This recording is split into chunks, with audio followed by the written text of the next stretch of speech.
آپ بھی اس کے اوپر کچھ اظہار خیال کرنا چاہیں گے؟ پھر میں اگلے دوسرے ٹاپک کی طرف آتا ہوں. بہت شکریہ ملک صاحب. آج دل بڑا رنجیدہ ہے اور ہم نے آج اپنی سیاسی سرگرمیاں معطل کی ہوئی ہیں. ہمارا خیال تھا کہ آج کوئی ایسی آج پی ڈی ایم کی میٹنگ بھی پوسٹ پون ہوئی, ہماری پنجاب کی تنظیم کی میٹنگز تھیں. پرویز ملک صاحب ہمارے لاہور کے صدر بھی تھے اور بار بار ایم این اے منتخب ہوئے, اور مشرف کی آمریت کے دور میں ان کا جمہوری جد و جہد میں بڑا کردار تھا اور ایک بہت ہی اعلیٰ اخلاق کے مالک تھے. تو تھینک یو آپ کے کنڈولنسز کے لیے دونوں کے, اللہ تعالیٰ ان کے درجات بلند عطا فرمائیں. اور ڈاکٹر اے کیو خان کے ساتھ میرا ایک فیملی کا تعلق تھا, میرے دادا کے وہ دوست تھے, کیونکہ جس زمانے میں یہ خان ریسرچ لیبارٹری شروع ہوئی, رفیق تارڑ صاحب اس وقت پریزیڈنٹ تھے پاکستان, اور ان کا بڑا کلوز کوآرڈینیشن, بڑی کلوز لیزاں رہا, بے تکلفی بھی تھی, آپس میں دوستی بھی تھی.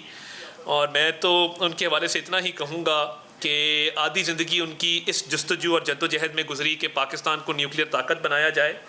اور مشرف دور کے بعد جو ان کے ساتھ ہوا, قومیں اپنے موسنوں کے ساتھ اس طرح کا سلوک نہیں کیا کرتی. تو ایک شعر ان کی نظر ہے کہ ہم تو مجبور وفا ہیں مگر اے جانے جہاں, اپنے عشاق سے ایسے بھی کوئی کرتا ہے, تیری محفل کو خدا رکھے ابد تک قائم, ہم تو مہماں ہیں گھڑی بھر کے ہمارا کیا ہے.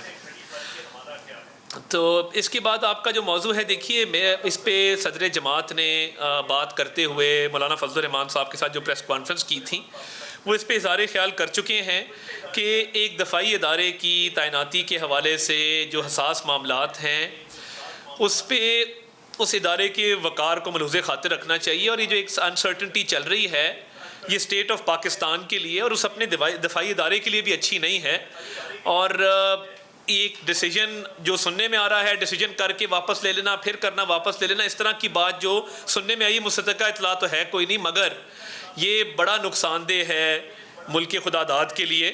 تو ایسے کرائسس جو ہیں وہ انڈیسائسونیس سے پیدا ہوتے ہیں, اور یہ یو ٹرنز ہر بات پہ نہیں لینے چاہیے, کئی باتوں پہ یو ٹرنز کا ناغہ بھی کر لیا جائے تو میرا خیال ہے اس میں کوئی حرج نہیں ہے.